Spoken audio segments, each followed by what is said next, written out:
What's up, everyone? This is Michael with Common Interest Media here with Cody outside. This is the first stream you've ever seen outside in someone's yard, guarantee. We had the diesel torch going. We've got Flex City with the Ford Fiesta and the Z right behind us here. Cody just got done getting comfortable with the car over at not Spirit Peaks, but we're at Spirit Peaks now. But we started out the drift track. Cody, what do you have to say about your orientation? I did a lot worse than I thought I was going to. Nice. And then you got the hang of it, right? A little bit. Good deal. Still spinning out and hitting tires and stuff now, but right. It's definitely a lot different than drifting a real vehicle. Yes. Manageable, it looks like, but it definitely provides a unique challenge for sure. That it does. That it does. Well, the way I see this working is like just a little bit of a question and answer as you kind of get comfortable and hang out. So, Cody, tell me about your first car. First car was a 1989 Chevy S10 with a 4.3 swap and 5-speed. That's actually not only my first car, but my first drift experience was in that vehicle. Yeah? You drifting the C10? Oh, the S10, yeah. S10? Yeah, I came around a corner one day when it was wet on the way back home from work and popped the clutch and it was over from there. Oh, wow. So it was on purpose? Yeah. Nice. So you're like, I'm gonna send it. Yeah, I was like, I'm gonna try this. I saw it in a video once and it made the pants tighter. It was a good feeling. And then it's been doing that since 2009, 2010. Okay, so you've been at it for a little while. Yeah, I didn't actually hit a track until about 2016, 2017. Yeah. But yeah, it was a lot of street drifting and ending up in ditches. You've been in a ditch before? I've been in several ditches. Some bigger than others. Yes. Some I was able to get out by myself, and right. Some one passerby happened to come by. We were doing tandems up in the mountain road, and a little too much sauce across the switchback. Sat in a ditch. Luckily, he had a nice heart and a nice winch on the front of his Ford. There you go. He's pulling me out of the ditch, and he's destroying my rear bumper, and he's worried about that, and I'm worried about the cops that are probably on their way, because two kids are mountain drifting illegally. Oh, what happens in Mexico stays in Mexico, right? Yeah. Just so happened that Mexico is wet and full of trees. Yes, the very unique, very remote parts of Mexico. I've visited some walls and fence posts, less ditches. I think I jumped over a ditch into a wall for my first one. Definitely taken out Gloria's mailbox once or twice. I feel you there.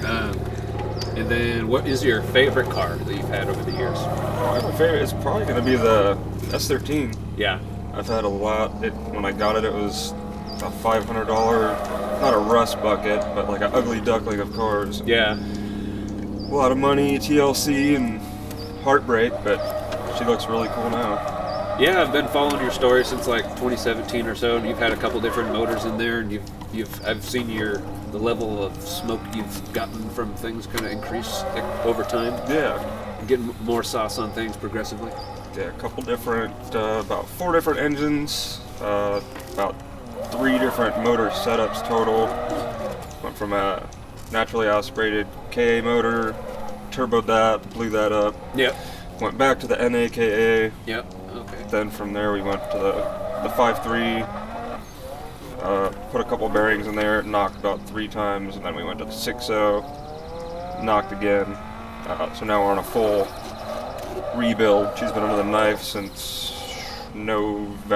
October. Okay. So That's what you do in the wintertime, right?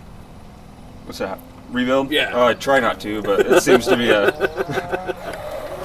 like a scheduled thing for the last 5 years. Brutal. Well, at least you got good practice now. Yeah. Let's see. So your history in drifting is you started in that truck, and you in 2009, and you've kind of progressed from over the years. There are highlights over your drift journey over the last decade. So probably going on 12 years. Yeah, about 12 years of driving, like street drifting and stuff, little corners here and there, and up until the last probably 5 or 6 years, it's been on the track. Nice. 5 or 6 years on track. Good deal. What are some of those highlights, standout moments there? Highlights definitely 9-10 car tandems at like Park. Whoa. That's probably like what we're doing here, like driving school by yourself. Yeah. But in real life, if I'm at Spirit Peaks and there's not at least one more car I could drive with, I'll just hang out. Yeah. It's not worth burning a set of tires driving by yourself, unless there's some sick media there. Right. Then at least you get a cool shot. But how is that relationship with media and stuff going? Because you're not quite a pro, but you're also, I mean, you're more than just your Joe. I mean, you're kind of one of the standout dudes locally. Appreciate that. Media's cool. I've never met a mean camera guy. Yeah. Whether they're shooting pictures, flying drones, or taking video. Yeah. They're doing their part, and they're awesome people. Yeah. I think that's how we met. I took some photos of you in 2017, I think. And yeah, Park, one of the first times I actually went to Park, Pat's Acres. Yeah. And I think that's the one thing I like about the drift community, and it touches on the intention of what we're doing here with their show, is highlighting all the different facets and components that make up the community of drifting overall. Because it's not just the drivers, it's not just the media people. There's the mechanics, and there's the event hosts, and then the city council that tolerates our crap, and everyone else there in between. So there you go. Nice. By the skin of your teeth.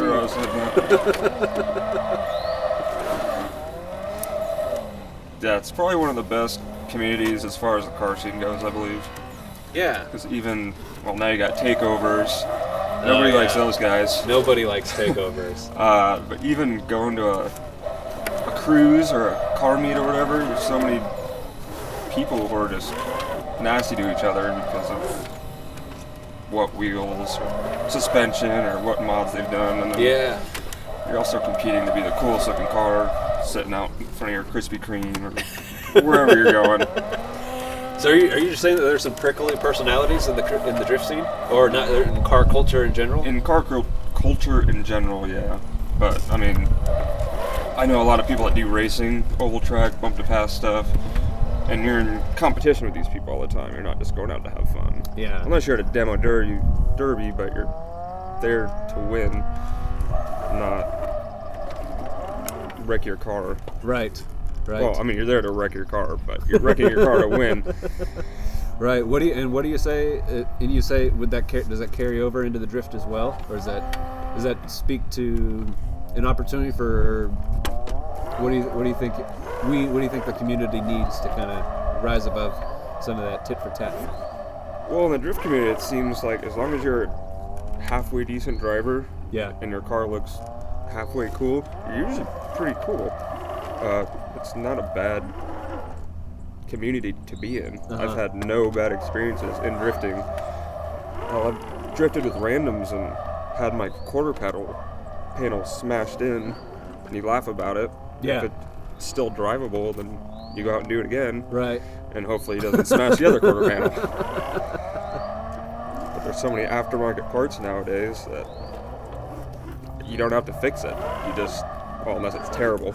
Right. But I was able to just buy a quarter panel over fender, and you couldn't even tell my car's been hit by other cars or have hit the wall 8 to 12 times. Which wall? That wall? Right there? I've never hit that wall since it was concrete, but when it was all plastic barriers, I've moved that wall a few times. Okay.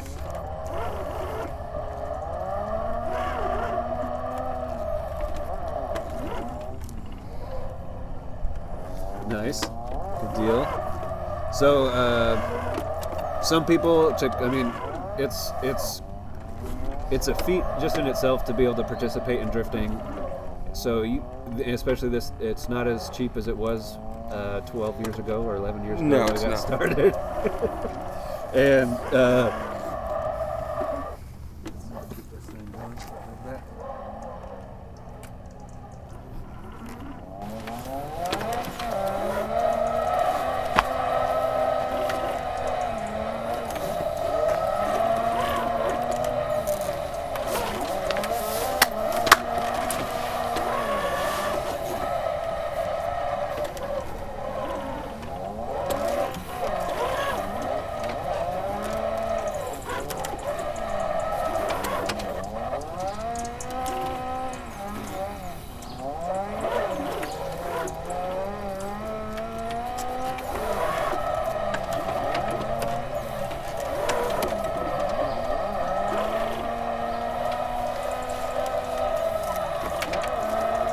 So yeah, the point of that question there is to talk about how you've afforded drifting over the years, because it's been it's a battle. It is a battle, and it also depends on which car you're driving too. I had my first drift car, not the S10, that was my first vehicle. My first drift car was a Mark II Supra, and the parts for that thing were expensive. Wow. I was making not a lot of money. It's because they're a one-off car. I think I've maybe seen one Celica Supra at the track since I've been going to the track. But whereas like a S13 or any S chassis, the parts are so cheap.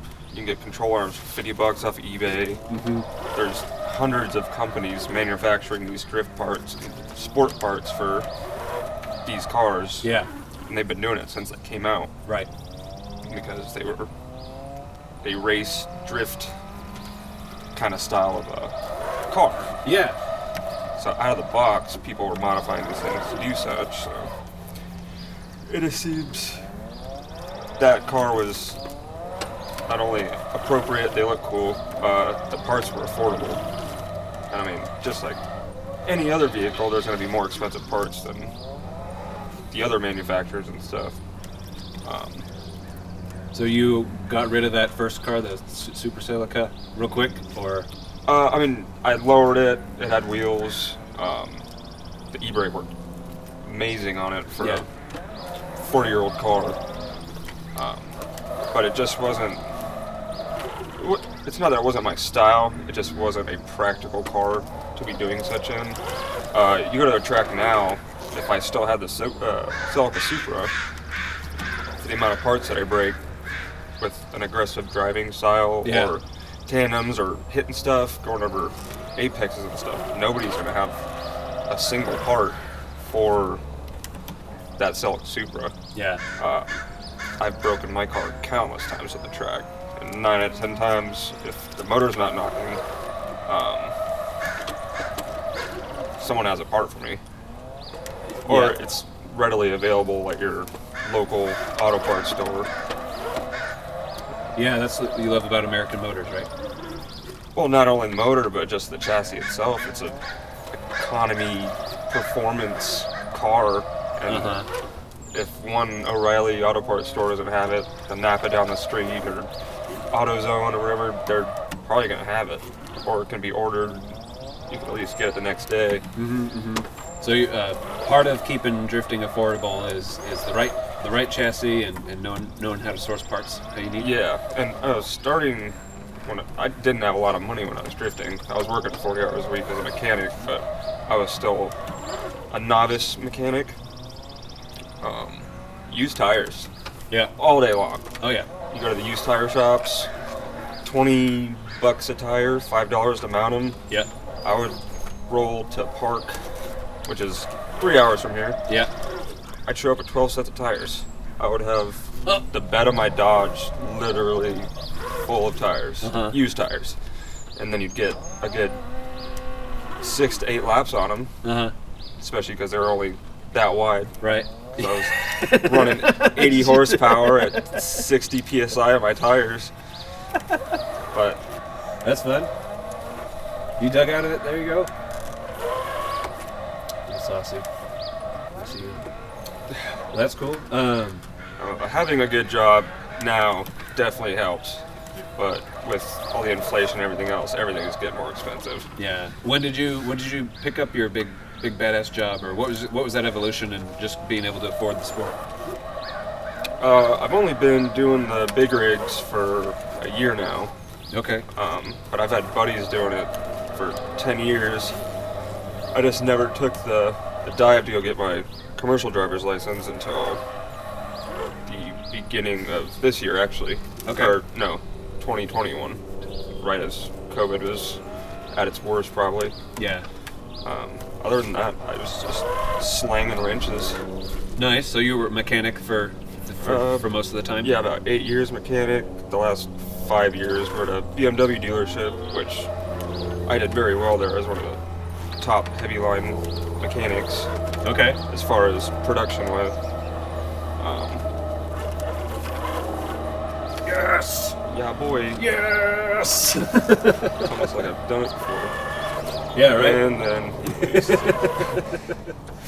Well, that's cool. So, what advice would you give for someone who's like considering the money side of drifting? Well, first you got to have money to buy a chassis. Yeah. So definitely save up. Question your career choices. Whether if you're working at McDonald's, I mean, there's some kids at McDonald's that have a cooler car than I do. They've just taken longer to build it. Yeah. But yeah, I would definitely say try to have a good job or buy used parts, used tires. Don't worry about having the prettiest car. Mm-hmm. There's kids that'll spend, I know a few of them, they'll spend 6 years building a car and it's got this big badass LS chassis. Yeah. And they go out the first time and they've never drifted before and they throw it into a wall because they wanted the most badass drift rig. Yeah. And they've never drifted before. I went out there with this ugly duckling KA car. Yeah.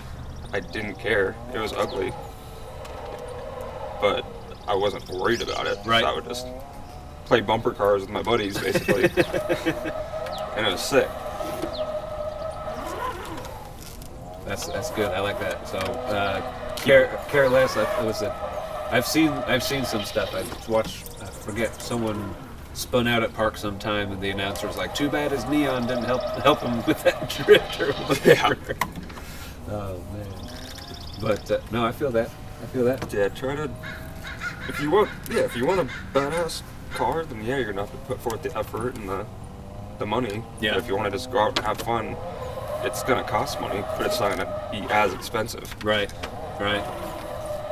One of the other questions is, what are your dreams in drifting? What are your aspirations? Are you going to be the next James Dean? Are you going to be the next Adam LZ? Or are you Probably not going to be any of those guys. They have a huge following. I just go out to have fun. I've got a small circle of buddies that I actually drive very well with. I don't like competition. There's rules, there's lines. The last competition I did was a 2-day event, and I think I had more driving after the event was done in a 45-minute open drift than I did the whole weekend of 2 days. Oh, wow. I got into top 32 and I got knocked out first round because I was in a KA car versus a turbo 350Z. Yeah. So he could chase me. I couldn't even keep up with him down the straight. Whoa. So yeah. Dang. It was pretty quick. My car was not fast. I hear you. That's funny. Like, I've heard of a polarity as like it's comp or style, and it seems like there's a third level to it. So it's comp style or fun only. Yeah. And I mean, style is a huge thing. Yeah. I try to have style when I drive, but it's not for competition purposes. It's for when I look at pictures or video clips or just doing tandems with people. Yeah. And it looks awesome. Like, hard driving is fun to watch. It's fun to do. And then when you get compliments from other drivers or people watching, it feels good when someone says, Yeah. you're killing it, Yeah. or that was Definitely. sick. When you nail the entry. Not so much the rest. Yeah, if I go to Spirit Peaks too, if there's not another driver up on the track, I'll still drive. Yeah. But I'll just keep hitting that straight into the first 2 corners, and then I'll chill out.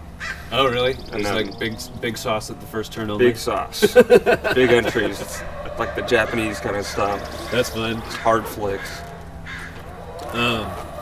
So the next question is about the EPA. They've been really proud of all the shops that they've been able to shut down with like tuning. They'll come in and say like, okay, you like based on the fact that you've sold X number of ECUs, we're actually gonna raid you if you don't turn over your customer data or this, that, and the other, and then you're fined for the number of ECUs that you're.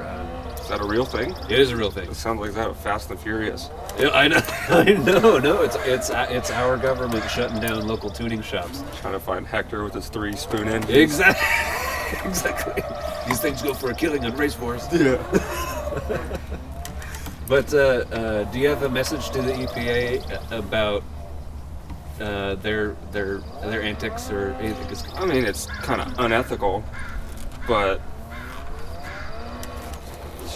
I don't know. It's news to me. okay. I'm not really on the media side of like social media as far as like news goes. Yeah. I do a lot following of cars and stuff. I had no idea they were trying to shut shops down. Yeah. Seems like a very Karen thing to do. I think that's a good way to put it. The EPA is acting like a Karen, and I think the intention is to control emissions and whatnot. But I think their stated outline, as I can remember, is they want to curb the demand for these tools that alter the emissions standards for things. So that we are the demand for that product, and they're trying to cinch that down. Well, my message to them would just be chill out. Chill out. Stop. You hear that? Stop it. Relax. It'll be fine. I think I completely agree. It's kind of a dick thing to say, but we're not going to be here for that long. Right? I know it's preventative maintenance to our world, but we're probably going to have a nuclear holocaust in the next 4 years anyway. So. Right, and I don't know if you, if anyone subscribes to geological theology, that our way of life on the planet has been knocked out and come back no less than 6 or so times. Like all of humanity has died out.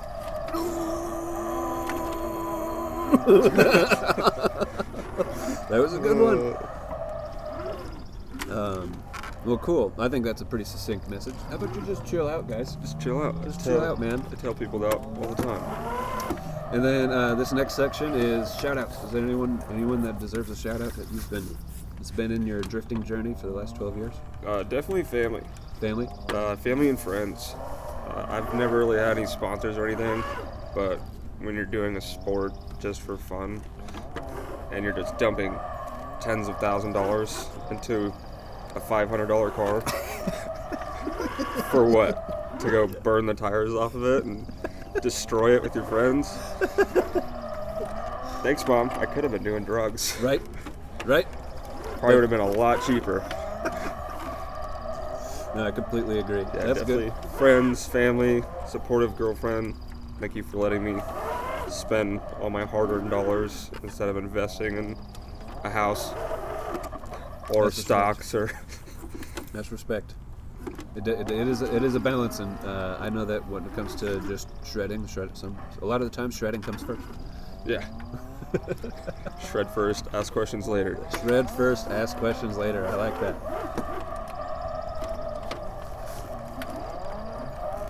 Well, this is where we open up to just about anything that you would want to talk about. I'll get that going again real quick.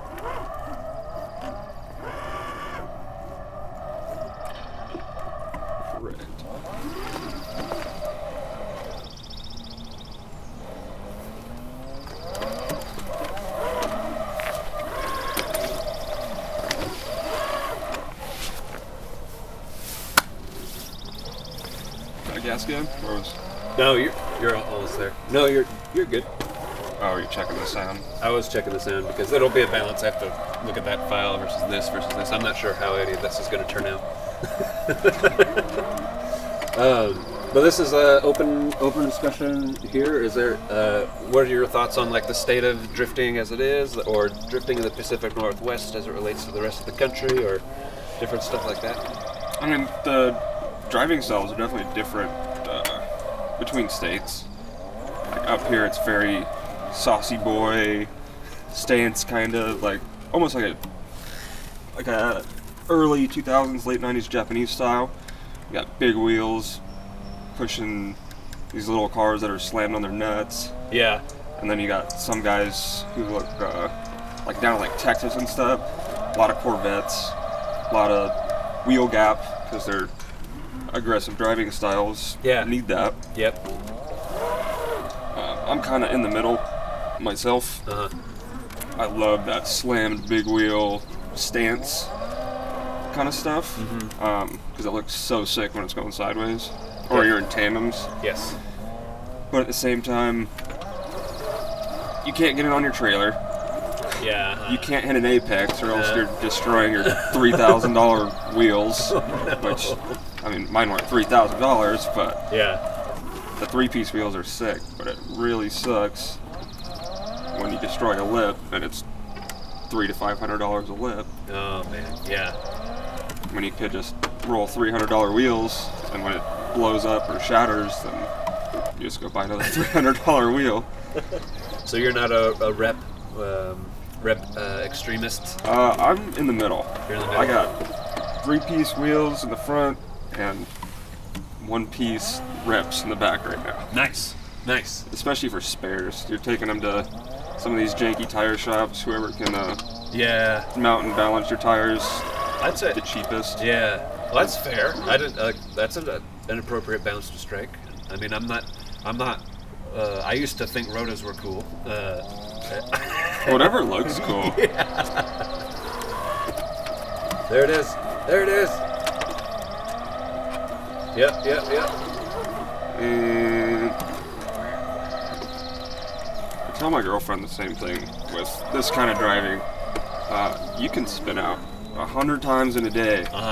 One photographer is going to get one awesome shot of you, and that's all that matters. I think she's got a pretty cool shot or a clip that she spun out right after. Nice. It's like, who cares? Yeah, we got the proof right there. I don't like spinning out. Shoot. That picture is sick. Absolutely.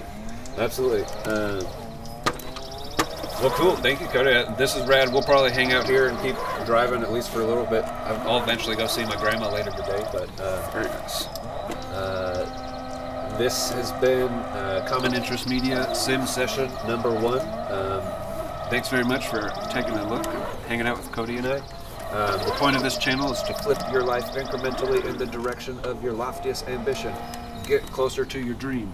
Which it could be starting a business, which is kind of the end of it, but it starts with small stuff like thinking about it, researching it, finding a volunteer in it, find a mentor in it. Just get closer to it one little bit at a time, because you make the world a better place when you do. So thanks, and if you've made it this far in the video, tag who you think we should go and interview next, because I will pull up just like this. Maybe not just like this, because I don't think we could recreate this. Gonna be on a roof of someone's house. Yeah, but it should be interesting to see what the next sim session brings. Thanks again to Cody for letting us invade here, and we'll see you on the next one. Sick. Thanks, dude. Appreciate it.